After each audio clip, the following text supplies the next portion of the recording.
The broadcast is now starting. All attendees are in listen-only mode. Hello, and welcome to today's webinar, your 2018 MSP Marketing Plan Checklist.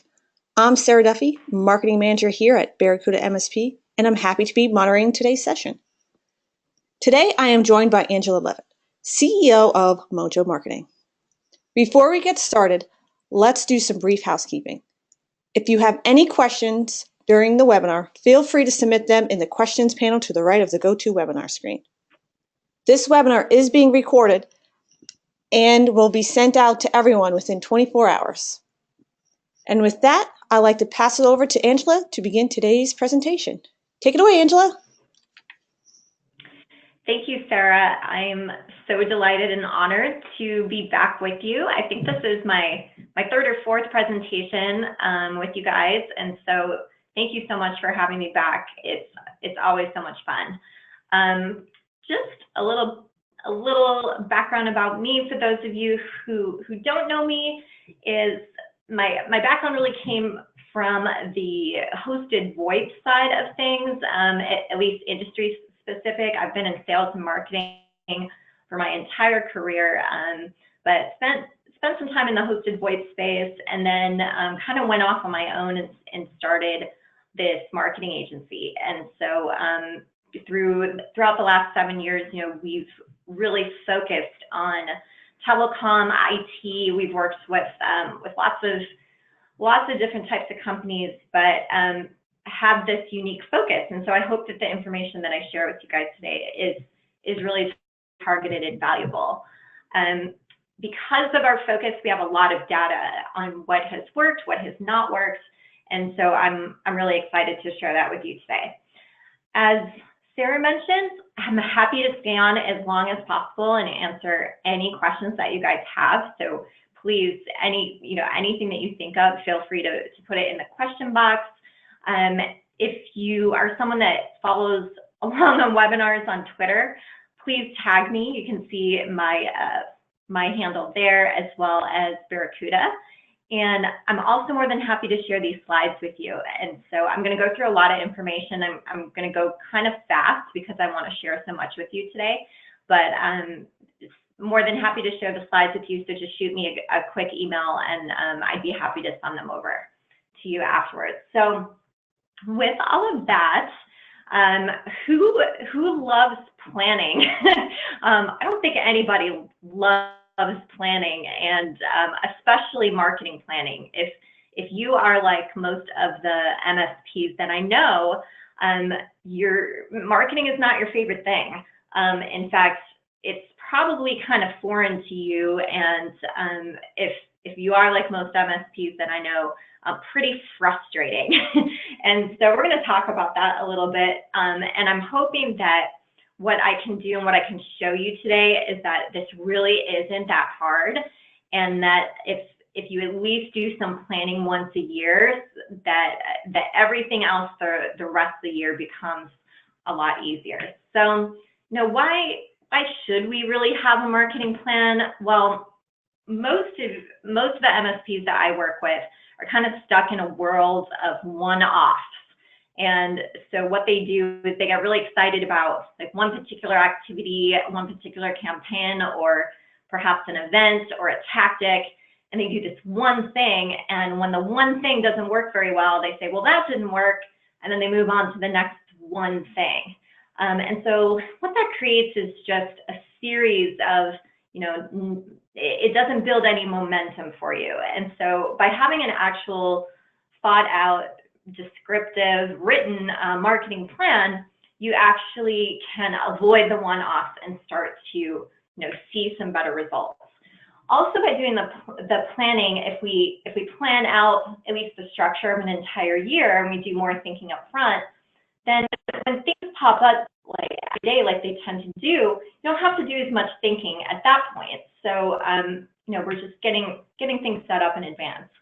It's also easier to adjust a plan than to create a plan. So once you have a plan created, there's a saying that says it's easier to steer a moving car than a parked car, right? And so by having a plan in place, and your car is moving, now we can like way more easily measure and make tweaks to it as we need to do.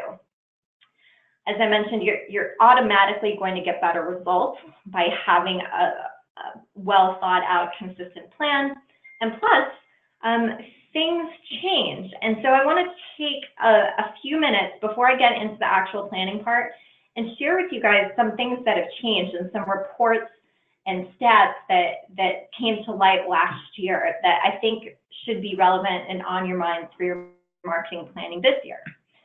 So one of the most significant shifts that has occurred just in the sales and marketing world in general is a shift toward more marketing. And so, or marketing being involved further into the sales process. And this has been brought about by the web and by information being accessible at our fingertips. So it used to be that marketing was really only responsible for top of the funnel activities, for just getting interest and like getting someone to raise their hands. But it turns out that now, because we are taking such a different approach and self-educating ourselves through the sales funnel, marketing is responsible for a lot more influence that occurs within that funnel. And so I think it's important to understand this so that you can, you can plan accordingly. One of the most impactful stats that I read last year, and I'll talk about this a little later, is that 80% of leads generated are not ready to have a sales conversation the moment the lead is generated, like 80%. And I think what that shows us is that the sales cycle in many cases has become longer. Just because someone has popped into your funnel doesn't mean they're ready for the conversation today. We're going to have to do some work to move them down that funnel and get them ready for that sales conversation. So as I said, there's some really interesting stats that came out last year. This is a report that CompTIA published, and they really dove into understanding the IT buyer, which I feel like most of you guys are targeting. Most of you are selling some sort of IT services or cloud services, and so you're really looking at who is purchasing IT. If you have not downloaded this report, I highly, highly recommend it. I'm only sharing with you like a couple of things, but this was just full of really important information if IT buyers are who you are targeting. But this one was so fascinating to me because if you look at this stat here on the right, 41% of people research and finalize their own decision before dealing with a seller. Like, just think about that. Like, that's almost half of people. They're not involving a salesperson whatsoever. They're doing research on their own and making conclusions on their own. So that begs the question, well, what are they doing to research? How are they educating themselves to be able to make these decisions?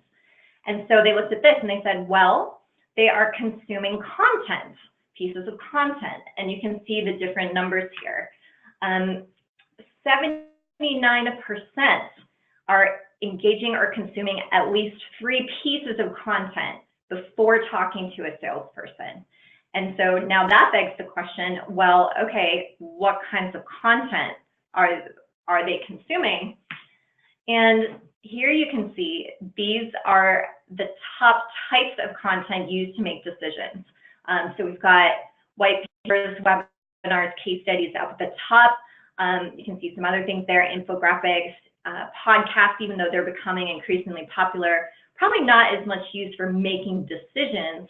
That would be something I would consider more top of the funnel activity. But here looking at, hey, these are the types of content pieces that people are using to make decisions. And finally, when asking those IT buyers which pieces they found most valuable, here's what they said. So third-party analyst reports, case studies, again, white papers, again, webinars, again. So as you can see, like, all of these things have become really, really important. I really wanted to share this with you today because I totally agree with Seth Godin, where he says that content marketing is really the only marketing left. And so I'm going to share some of those things with you today, and we're going to talk about what that looks like in context of, a cohesive marketing plan. I was thinking about how I wanted to divide this up and make this like really easy and digestible for everyone, because again, I know that the concept of creating a marketing plan isn't all that exciting. It can seem a little bit daunting. So what I decided to do is divide this up into different types of activities or different things that you should do at different points of the year. And so we're going to talk about those activities that you do annually versus quarterly, monthly, weekly, and down to daily. And you'll see as we go that the bulk of this is in the annual and the quarterly. And if we've planned well, then the monthly, weekly, and daily become a little bit more just executing on what our plan is. But I thought this would be a really easy, logical way to divide it up. So let's start with the annual activities. We're going to talk about these things, running some analysis, looking at your buyer personas, taking a look at your brand and messaging, and then website updates. So let's get started. So before we plan anything, the first thing we should really do is do some analysis. I actually wrote a blog post that was posted to the Barracuda website, I believe a couple of days ago, that goes into a little bit more depth about each of these things. But basically what we're trying to figure out is what is already working for you and what's not. And so by knowing what is working, we can perhaps do more of that, right? And so one thing that I like to do anytime we have a new customer that comes on board is almost do like a post-mortem of the sale and say, okay, well, where did we meet them and how did they come in, how did they pop into our funnel? But not only that, like how else did we engage them? Luckily, we have some tools in place that allow us to see the visibility of that. So I can see, what pages did they look at our website? What pieces of content did they download? What email campaigns did they receive and open? And that gives us a really strong indication of how well our marketing is working and what is actually driving sales.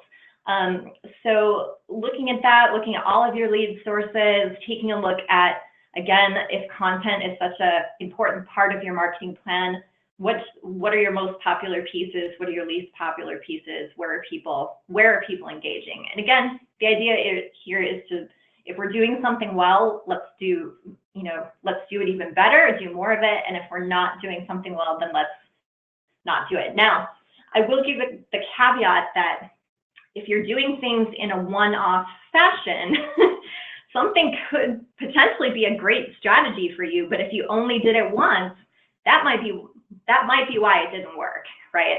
We are so bombarded with information today that it's really key to maintain some consistency and to really test the different things that you're trying to do so that you get enough data to make some educated analysis. So don't write something off too quickly that didn't work if you really only tried it once or it wasn't properly targeted, and we're going to get into that now. The next thing that you should really look at least on an annual basis, is your buyer personas. And what I mean by that is exactly who you are targeting. Now, most companies, when I ask them, who are your buyer personas, who's your ideal customer, they will describe the company to me. They'll say, well, it's a multi-location business, between 20 and 100 employees, and they may or may not have an IT person, and so that's a great start. But then my next question is like, okay, but who is the decision maker? Who's the influencer? Who is the person sitting on the other side of the screen? That is your buyer persona, right? And so we want to understand these people at as deep of a level as we can go, so that we can create the content that they will find during their research phase to pop them into your sales funnel and move them towards close. So anything that you can do to profile these people and research them and really understand them is going to be super helpful. We recently did this activity for ourselves, and it was amazing. We did some analysis not only on like the 3 different types of people that we typically work with, but also the amount of time that we typically spend with them. And what we found was there was a huge disconnect. The people for us that generate the least amount of revenue were taking the most amount of time, and vice versa. And so by doing some of this analysis, we were really able to shift some of our own strategy and focus and say like, okay, this is what we're doing. This is our marketing and sales approach to this group versus the other group. And just making some small tweaks already is, we're really seeing the differences there. So definitely something that you want to check in on at least annually and make sure that and your entire team, sales team, marketing team is very clear about here's who we're targeting and here's the priority. One of your targets, like let's say a CEO without an IT department, that might be your primary, like that deserves 60% of your focus. And by being able to articulate that is going to be really powerful for your team. To say, okay, 60% of our focus is going to CEOs with no IT department, versus working with an IT person directly. Yeah, they might feel a little threatened by us, coming in and trying to work with them. So maybe they get 20% of our focus. Being able to know that is going to help you immensely in your planning stage. So great. The next thing we want to look at least annually is your brand and your messaging. I'll tell you a story here really quickly. We started working with the company about 6 months ago, and they're actually, for what they do, they're one of the largest and most established. However, they've spent the least amount on marketing. Their website looks completely homemade, and because it is. And they have shared with us, we've tried desperately to convince them to, update their website to reflect, the quality of company that they are. And they've had some resistance until recently when they had 2 different deals that were, above 100 locations, not take them seriously because one of the decision makers, went to check them out online, looked at their website and said, oh, no, these guys are way too small. They are not too small. They're actually the largest and fastest growing in the industry for what they do. But what that's saying is like there is a huge disconnect with the brand. And like it or not, people judge people based on image. So I think it's important that at least once a year, you kind of do that assessment of like, okay, where's our brand? Where's our image? Do we look like we're current? People who are hiring you guys to manage their IT want to know that you're on the cutting edge of things, right? And so if your website or different, elements of, your emails that you're sending them, if they look like they were created in, 1998, you're not going to be impressing anyone. And in fact, what you could be doing is placing some doubt in the mind of the person who's receiving this information. So a brand refresh is not necessarily needed every year, but I think it's just something good to visit and take a look at. And same with your messaging. Things change within a year's time, and so knowing that you've got your personas locked down, taking a look at like, okay, we know we want to target, Timmy, the IT director. So what's the right message for him, and how do we position against our competitors? Like, they're over here saying that they're the low-cost solution, and maybe we position ourselves as more of the white glove solution. So, again, just kind of taking that assessment and looking at it and saying, okay, where can we make some tweaks? And finally, in this section, I think, as I just alluded to, it's important. Your website is home plate for all of your marketing activities, whether people meet you at an event or receive an email from you or get referred to you, they're going to check you out online. And so if your website isn't working as hard as you are on your business to make you look good, then you're missing opportunities that you may not even be aware of. So at least once a year, I think it's a great idea to do a homepage refresh. So that could be the content, it could be a design, both. So just to keep it like new and interesting and stay up to date with the current trends. You also might want to look at search trends. You know, a couple of years ago, SD-WAN wasn't a big deal, or certainly not as big of a deal as it is today. And so you might not even have, if that's something you're working with, that might not even be on your website today. So even looking at like, hey, if you're looking to get traffic in for certain terms, how have the search trends changed, and how do you need to adjust your website to, you know, try to get a piece of that traffic? If you've discovered that you have different personas, or you haven't worked on personas before, but now you have, you're going to want to talk very specifically to them. So, you know, maybe that's a certain section on your homepage that says, hey, are you a business owner without an IT staff? Click this button. Are you an IT person who's feeling overwhelmed? Click this button. And those allow for some personalization, right? Those take those people to a page that is really speaking to them and their unique situation and pain points. And lastly, you want to make sure that you've got lots of opt-in forms. We've learned in the last year that almost the more opt-in forms you have on your website, the more people fill out the forms. And so don't make it difficult for people to contact you. Make sure that if they have the inkling to fill out something, that it's very, very easy for them to do that.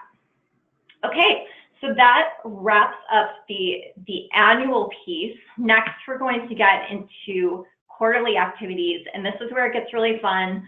And we're going to talk about lead generation campaigns. And so I recommend for companies that are just starting out on lead gen, or that have been frustrated with it in the past, to focus on one campaign a quarter. And so this way we have enough time to get enough data to know if we're really getting any traction out of the campaign or not. This also allows you to kind of relax and plan ahead. And so while campaign number 1 is being executed in Q1, we can start to look ahead to Q2 and start to plan those things there.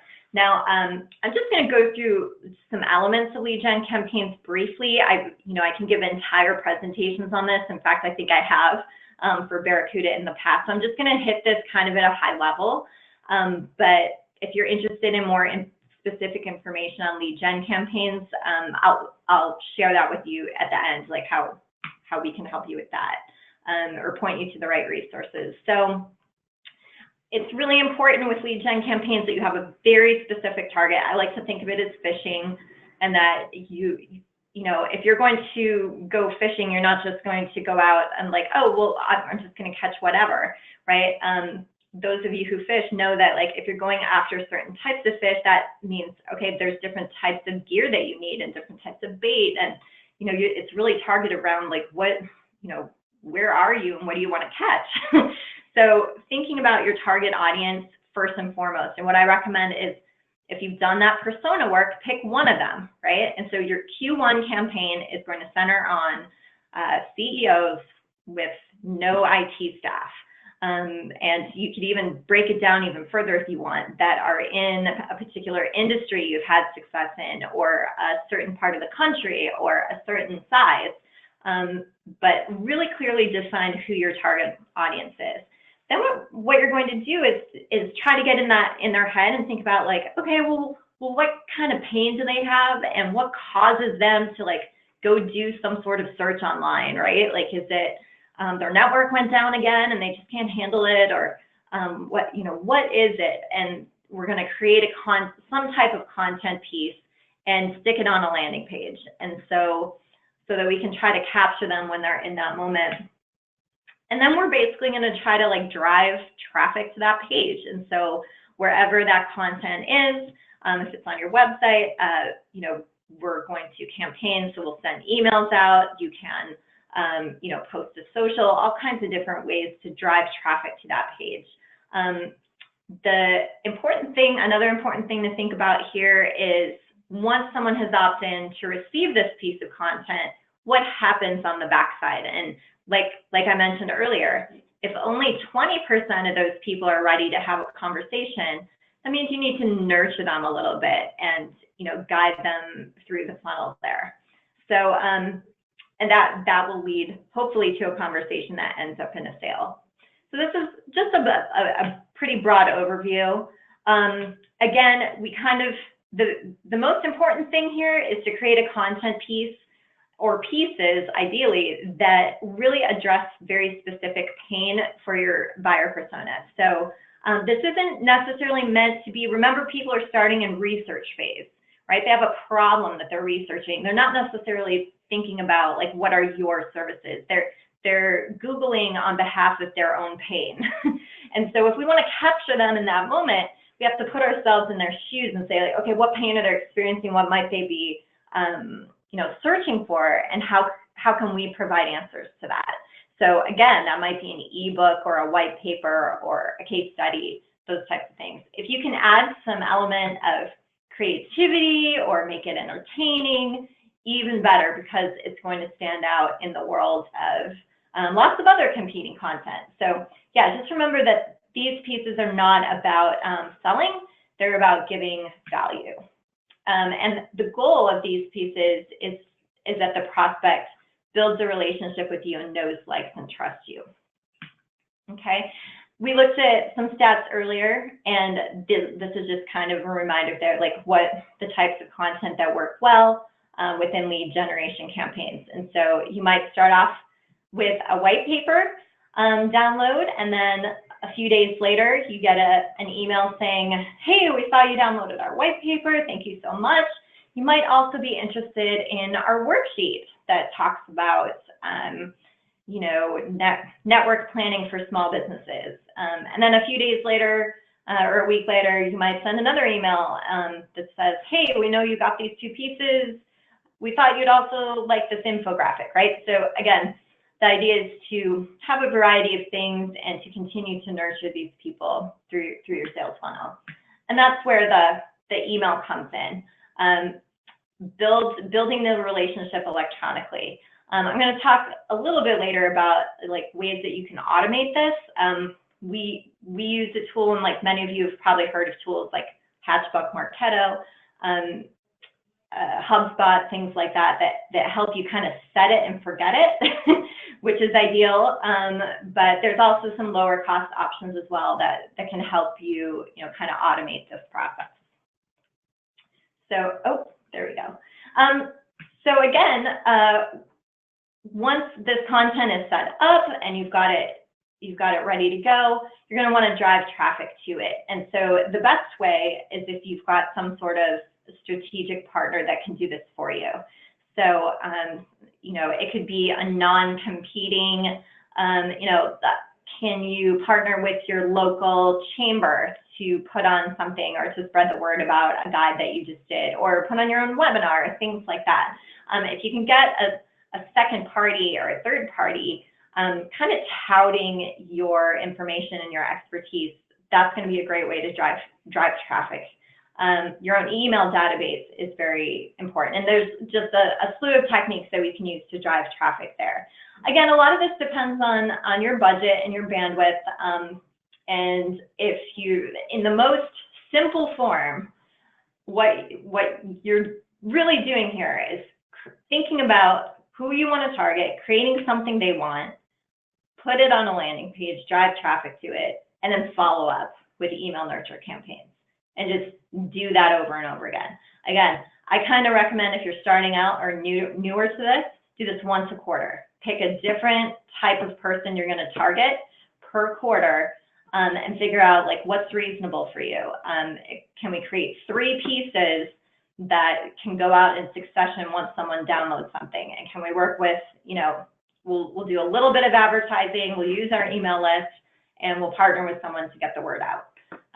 That's a great place to start. And if you can just do that at that simple level, you're going to be way ahead of a lot of other MSPs that we work with. So again, didn't want to spend a ton of time on lead gen, because I know it's something that we could talk about a lot. but I also know that this is really the biggest pain point and the sore spot for most MSPs that I speak with. And so I want to make sure that we covered it. Again, quarterly, I think is plenty for a really well thought out campaign.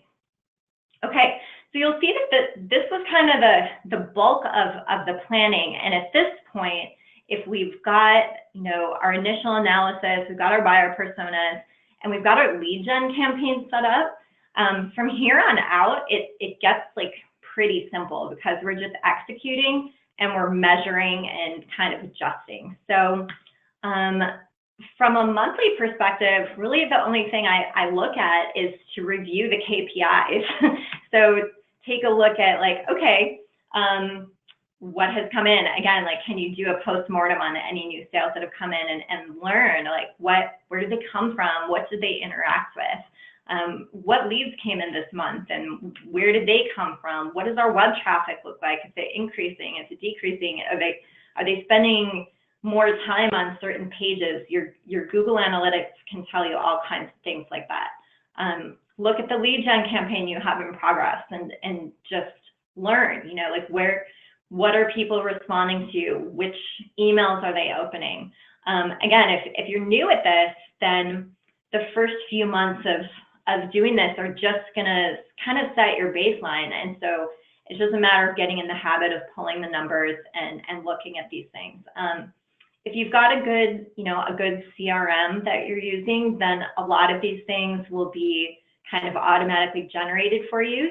Your web traffic will be available on your Google Analytics, and then your email will be, reports available in your email tools. So this shouldn't, I would spend, maybe an hour an hour a month, like just kind of pulling these reports together, looking at them, maybe another hour reviewing with your team. But we're not, at this point, if we're executing on the campaigns and things that have been set up, we're just kind of reviewing and tweaking from here. So that was the monthly activities. And then if we get into drilling down into weekly activities, these are things that I think are important, whether you are executing a full-blown lead generation campaign or not. So we'll get into that. We're going to talk about blogging as well as email campaigns. So blogs are still one of the top types of content pieces for many, many reasons. They're easily digestible. They're a lot easier to create than a white paper because it's going directly onto your website. If you set them up properly, they're really helping you with your search engine optimization. And so that's something that blogging should just kind of be considered a must if you're doing any type of content marketing at all. So we'll just go through some high level here to-dos for this. So make sure, like I said before, that your blogs are really targeting that persona. You know who this blog was written for, right? It's not just like, hey, I want to write a piece on XYZ because it's a topic I like. That's a great start. Stop right there and ask yourself, which of the personas that I have identified would this be most relevant to? And as I am writing this blog, I'm going to picture this person in my mind, and I'm going to write this blog as if I am talking to this person. So that is just going to make them so much more effective.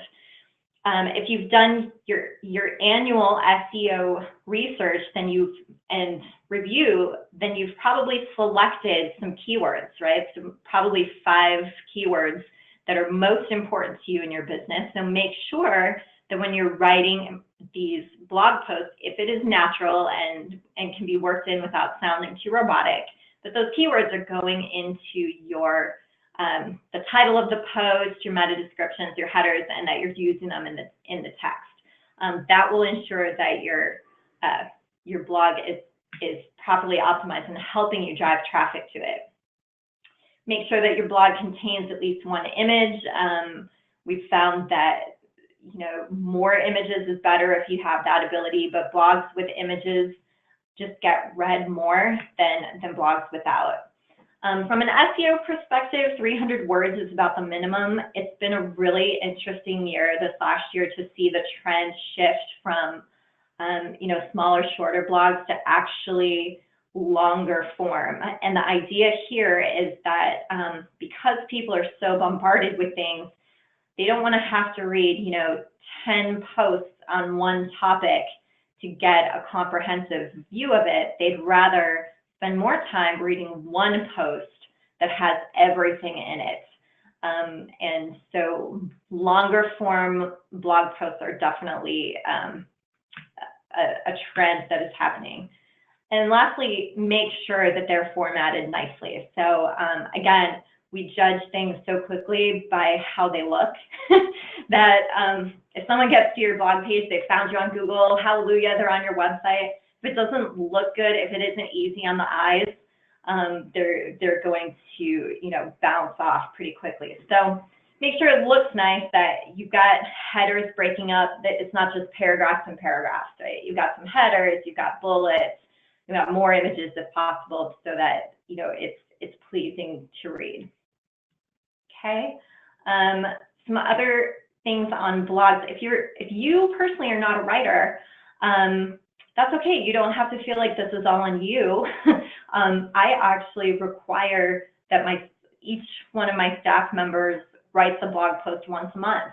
And so, we have a pretty small staff. I've got 6 full-time people right now, but that translates into, more than once a week, we're having original, great content going onto our blog. And what this activity has done is, turned them into little experts on different, topics that they're writing on. And so they've all really embraced it, and it's helping everyone really feel bought into our marketing activities for ourselves, right? Where we could see oh my gosh, look at all these posts and look at all the traffic that's being generated as a result. So that's something that I recommend doing. And honestly, when someone has to write on something, they have to research it and they have to get to know it. And so this is a great way to kind of provide almost like an ongoing training opportunity for your staff.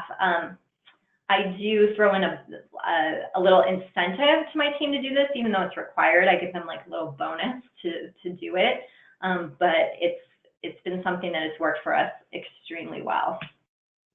You can also ask people to guest blog. So the content doesn't have to come from you or your company. It can come from some of your partners or just other people in the community that you might know, or anyone that you think might write topics that are relevant to your audience. So you can fill that there. You can also hire a freelancer or ghostwriter. Upwork is a great resource for that, where you can find all kinds of freelancers. And so maybe you have some good ideas, but you don't have the time or desire to actually put it into words. So you can have a conversation with the freelancer and they can write it for you. So that is blogging. That's first of the 2 things that I think should be done monthly, or weekly, I'm sorry.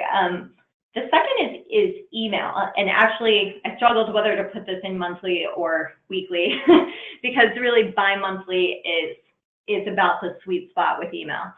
So again, if you're starting off here, it's really easy. Once a month, do some sort of newsletter touch point, and then on the other one, just do some sort of announcement, right? You've probably got at least something going on once a month, inviting people to an event, or to maybe you've got a new service, or announcing a new client.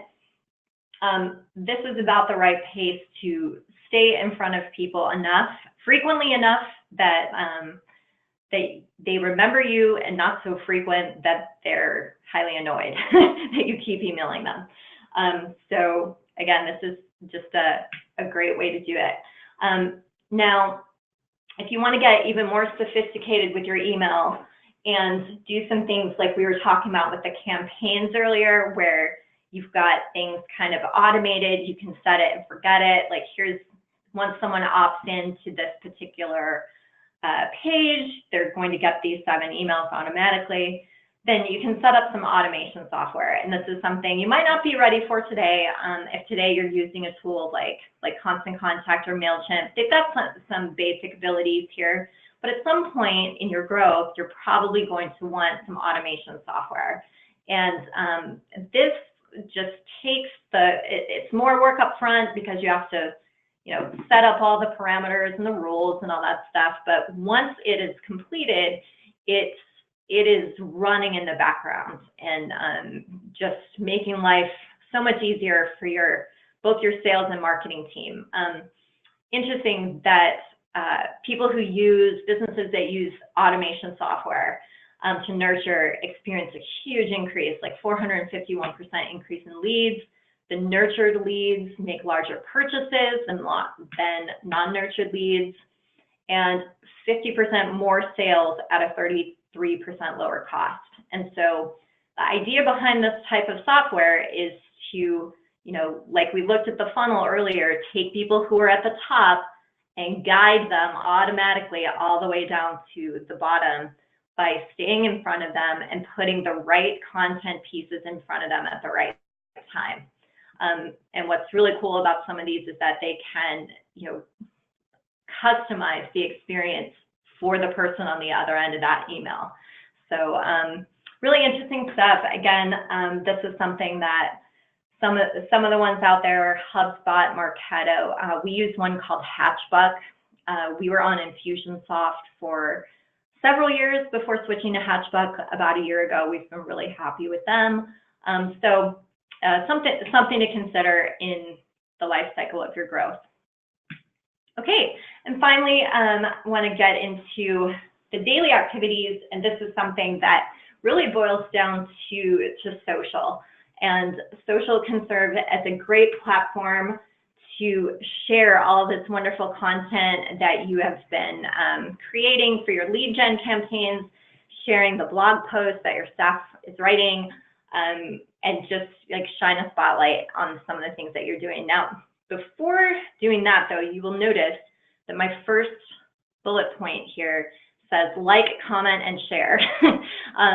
A lot of people approach social media as a way to simply broadcast, and they forget the social aspect. You would never walk into a party and simply talk about yourself the entire time. I mean, maybe you could, but you wouldn't fare very well in the party. You wouldn't make many friends, right? If we're approaching social media as a way to really build relationships, then it has to go both ways. And so the law of reciprocity is in full effect in social. And so I always tell people, especially if they're newer to it or just not as comfortable, it's really easy to just go in and start with just like people's stuff, right? Comment on it, share it. You don't even have to have your own things to share. Share other people's content that you like. That will get their attention, believe me. People pay attention to who is liking, commenting, and sharing their things. And so that's a great place to start. And you can do that standing in line at Starbucks. You can do that, while you're taking a break or while you're bored in a meeting. At any point, you can do some of this and put some good karma out there for yourself socially.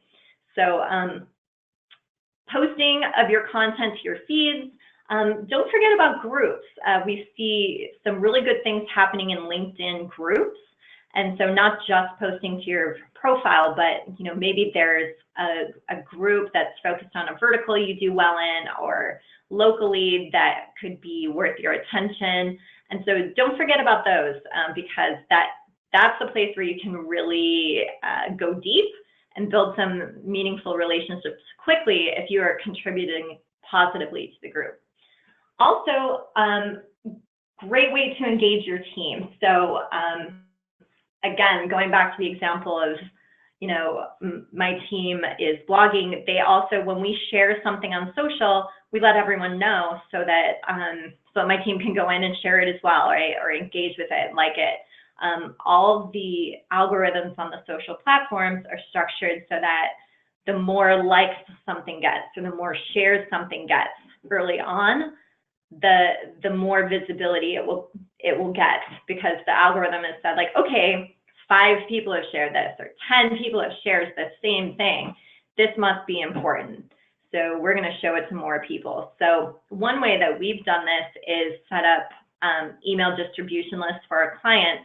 And when an important post goes up, you can do this for yourself. If you just posted your latest white paper, send an email out to your staff with just a link to it and say, hey, just take 30 seconds, click on this link and like the post, right? So doing some things to help your team, spoon feeding them a little bit, what to do on social will be really well worth your time, because again, the more people who are engaged, the more visibility your posts will get. For our industry, we spend a lot of time on LinkedIn. Facebook, surprisingly, tends to be a top referrer of traffic. And so, everything that we do, we put tracking links into so that we can, really see and measure what's happening. And most people, when they get on the phone with me, they say, oh, Facebook, we don't need to be on Facebook. And if you were to look at just what you can see, which is, the likes and the comments, you probably don't see much. But what you can't see is how many people have clicked on that, unless you're putting tracking links into things. And that's exactly what we do. And I'm telling you, almost every single month, Facebook tends to be our top referrer of traffic. People are clicking on those links. They're getting posted to Facebook. They're just not commenting or liking it. So don't discount Facebook just because you think it's everybody just posting what they ate for dinner or whatever. We are actually seeing it as a really strong business. We only work in business to business, telecom, and IT, and it most months is the top platform referring traffic to our clients' websites. Twitter is actually really great. Comes to life mostly around events. So if you're attending conferences or events, pay attention to what those hashtags are, and that's a great way for you to build a following and connect with people there in the community. So the key with social, and why I have it here as daily, is that it's all about consistency. And so even if you can set yourself a goal of, for 5 minutes a day, I'm going to get onto LinkedIn and like other people's posts, you will be sowing some seeds there that will, help you to grow your community. So that almost concludes what I wanted to review with you guys. Now, how can you make this all easy? Again, I know this can probably seem overwhelming, especially to people who don't feel as inclined to marketing, or it doesn't come as naturally. It hasn't been part of your makeup. So there are some easier ways to do this. And one of those is your preferred partners like Barracuda, right? And so your success is their success. They're very highly invested in making you as successful as possible. So lean on them and your other partners for resources. Many of them have some of this content we've been talking about, or at least can get you started. Many of them have lead gen campaigns that they've put together and can give you some of these assets, or at least give you some direction. Many of them have funding for you to be able to do this, for you to be able to hire an agency or a freelancer to help you with the implementation of this. So you are not alone. Look into your portfolio, especially people that you sell a lot with, and approach them, right? And say, hey, do you have anything to help me with marketing? And you'll be surprised that there's lots of open arms who are there ready, to help you with whatever they possibly can. And we've also got some free tools. So pretty much everything that we have gone over today is contained in a document that we've put together that's basically a marketing plan and budget template. It's got some places for tracking metrics. It's got a persona worksheet to help you fill that out. It's got a lead gen campaign planner, social planner, email planner. You can find that and more, some other free goodies on our website at this URL. So it's gimmemojo.com/free-downloads. So if you'd like some tools and guidance and help, helping you kind of structure all of this, feel free to head over there and download whatever you need. I think we have 6 or 7 tools there, and this marketing plan and budget template is one of them. So that was, Sarah, that was basically what I had to review today. I would say that also, again, just reiterate, if you guys would like these slides, I'm more than happy to share them. Just shoot me a quick email. But I think I'll just keep the slide here so that if anyone wants to write down that URL and get the template, that they can do so.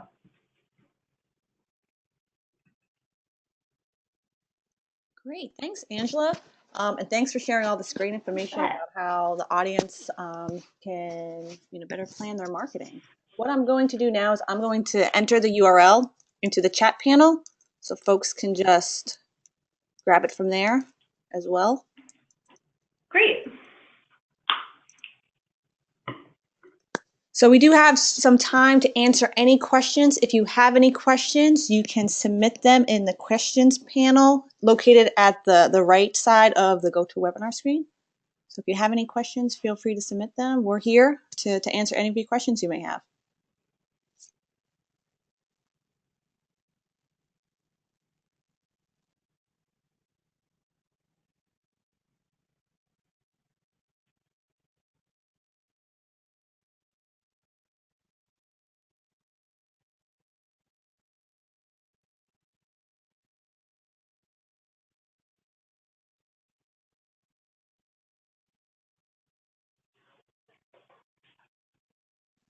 Angela, we have a few questions coming in. The first question we have here is, how valuable are comments on blog posts? Okay, let's see. So it says posts. So I'm not sure if that's blog posts or social posts, but I can address them separately. On the social platforms, again, each platform is kind of, let's see, here he's clarifying, for the responder, blog or social. Okay, so let me address them separately. On social, they are important.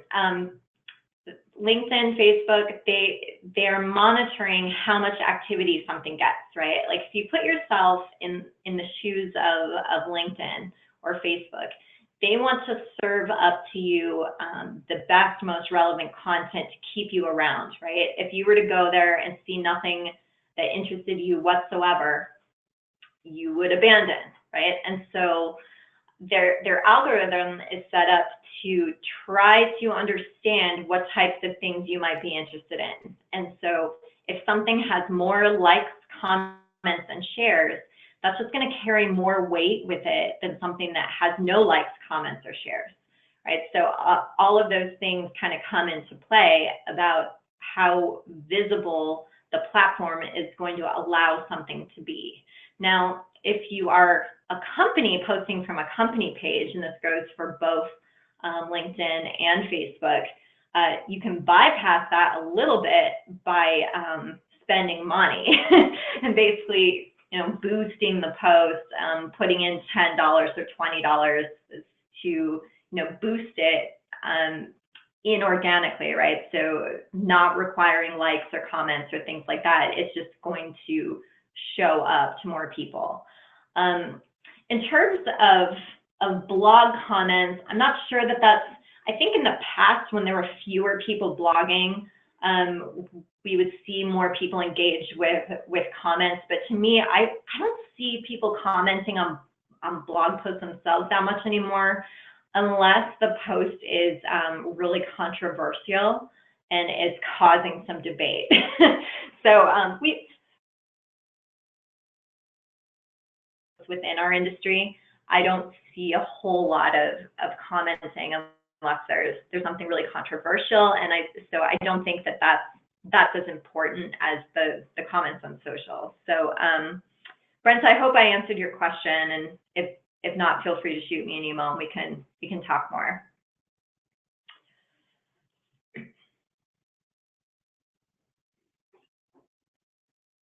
Let's see, Sarah, it looks like there's another one that's come in. Eric is asking, what platforms do you support? So I'm not sure what type of platforms you mean. From an email perspective, I mean, we work with all types of platforms. We work with the ones like whatever our clients are working with, and so that ranges from, you know, the lower cost tools like Constant Contact, iContact, MailChimp. We have some clients on HubSpot. We have some clients on Marketo. As I mentioned, we're on one called Hatchbuck.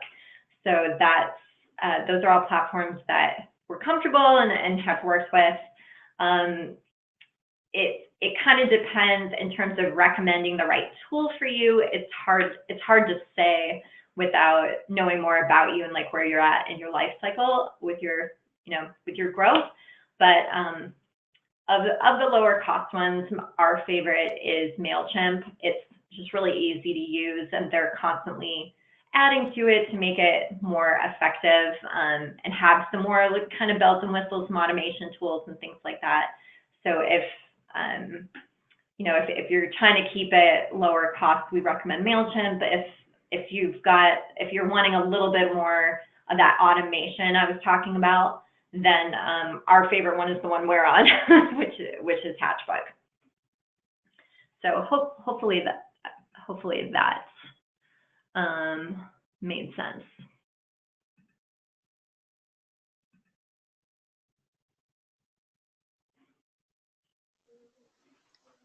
All right, it looks like that might be all the questions we have today. Angela? Wonderful. Well, thank you so much for having me. It's always so much fun. Great. Thank you so much. And thank you for everyone that attended today's webinar. Have a great day. You too.